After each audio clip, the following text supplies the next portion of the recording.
بسم اللہ الرحمن الرحیم۔ السلام علیکم میرے پیارے بھائیوں اور دوستوں۔ بنی اسرائیل کا الجراد بن کشف نامی ایک عبادت گزار شخص تھا۔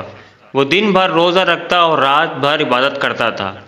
ایک رات جب وہ پچھلے پہر سویا تو اس نے خواب میں دیکھا کہ اس کو اپنے شہر کی سب سے خوبصورت فحاشہ عورت بتوں کی پوجا کرتے دکھائی گئی اور اشارہ ملا کہ اس کو اسلام کی دعوت دو۔ جب آنکھ کھلی تو الجراد بہت حیران ہوا کہ میں اس فحاشہ کے اڈے پر کیسے جاؤں، سارے لوگ مجھے شک کی نگاہ سے دیکھیں گے۔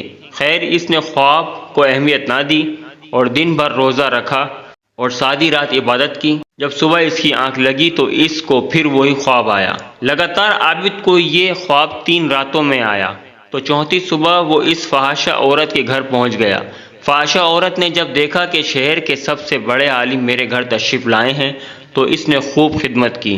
جب عابد بزرگ نے اپنے آنے کا مقصد بیان کیا کہ میں تو تمہیں اسلام کی دعوت دینے آیا ہوں، تو فحاشہ عورت کہنے لگی، بے شک میں بتوں کی پوجا سے اکتا گئی ہوں، لیکن میں تب تک ایمان نہیں لاؤں گی جب تک اللہ پاک کو دیکھ نہ لوں۔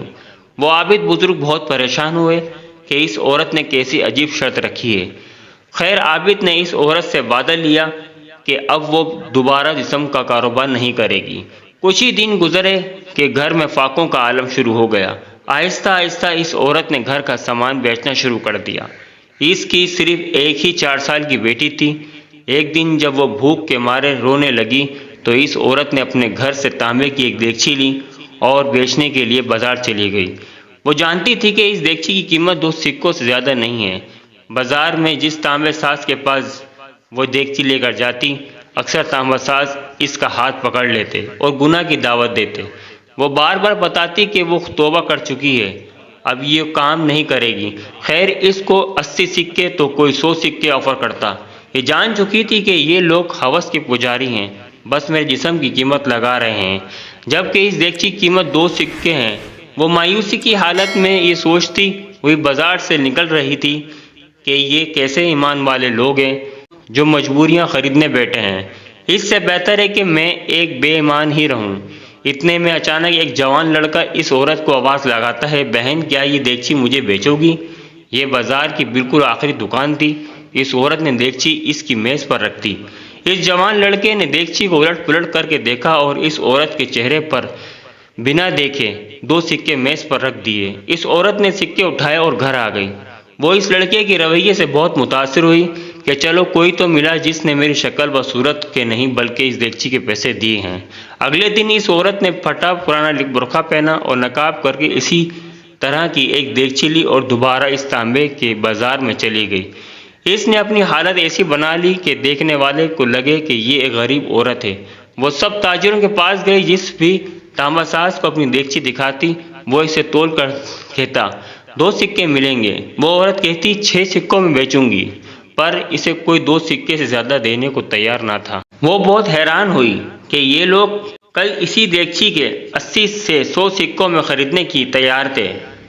خیر، آخر میں اس نوجوان کی دکان پر پہنچے تو جس نے کل اسی طرح کی دیگچی کو 2 سکوں میں خریدی تھی، غریب کے بھیس میں اس عورت نے کہا کہ میں یہ برتن بیچنے کے لیے آئی ہوں اور میں اسے 6 سکوں میں بیچوں گی، آپ مجھے 6 سکے دو گے؟ اس نوجوان تانبے ساز نے پوچھا 6 سکے میں کیوں؟ اس عورت نے بات بتاتے ہوئے کہا، میری بیٹی بیمار ہے، اس ڈاکٹر نے اس کی دوائی لکھی ہے جس کی قیمت 6 سکے ہے۔ اس نوجوان تانبے ساز نے دیگچی لے کر کہا، یہ دیگچی عمدہ اور نہایت قیمتی ہے، اگر آپ بیچنا چاہتی ہو تو میں اسے 80 سکوں میں خریدوں گا۔ اس عورت نے کہا، کیا تم میرا مذاق اڑا رہے ہو؟ تانبے والے نے کہا، ہرگز نہیں، میں واقعی اس دیگچی کے 80 سکے دوں گا۔ یہ کہہ کر اس نے برتن لیا اور اس عورت کو 80 سکے دے دیے۔ عورت بہت حیران ہوئی، دعا دیتی ہوئی گھر چلی گئی۔ الجراد بن کشف جنہوں نے اس عورت کو اسلام کی دعوت دی تھی، کہتے ہیں کہ دونوں دن اسی عورت کے ساتھ ہونے والے واقعات میں نے اپنے آنکھوں سے دیکھے تھے اور دونوں دن اسی بازار میں تھا۔ الجراد فرماتے ہیں، میں اسی نوجوان تانبے ساز کے پاس گیا اور اس سے کہا، لگتا ہے آپ کو کاروبار نہیں آتا۔ وہ لڑکا نہایت ہی ادب سے بولا کہ میں نے برتن نہیں خریدے، میں اس بچی کی دوائی خریدنے کے لیے اور 1 مہینے تک کی اس بچی کی دیکھ بھال کے لیے پیسے دیے ہیں۔ میں نے اسے اس لیے یہ قیمت دی ہے کہ گھر کا باقی سامان بیچنے کی نوبت نہ آئے۔ حدیث قدسی ہے جس کو امام بخاری اور امام احمد حنبل نے روایت کیا ہے۔ اللہ پاک فرماتا ہے جس نے میرے ولی کو تکلیف دی میرا اس کے خلاف اعلان جنگ ہے، اور میرا بندہ کسی چیز کے ذریعے میرا قرب حاصل کرنے کی کوشش کرتا ہے تو مجھے وہ اس سے بھی زیادہ جو میں نے اس پر فرض کیا ہے۔ میرا بندہ جو نوافل کے ساتھ میرا قرب حاصل کرتا ہے تو میں اس سے محبت کرنے لگتا ہوں۔ دوستو، اپنے آس پاس نظر رکھیے، ضرورت مندوں غریبوں کی مدد کریں، بوڑھوں کا سہارا بنیں، اور خاص کر بیوہ عورتوں یتیم لڑکیوں کی دل کھول کر مدد کریں۔ اے اللہ پاک حضور اکرم صلی اللہ علیہ وآلہ وسلم کی ساری امت کے گناہ معاف عطا فرما، آمین۔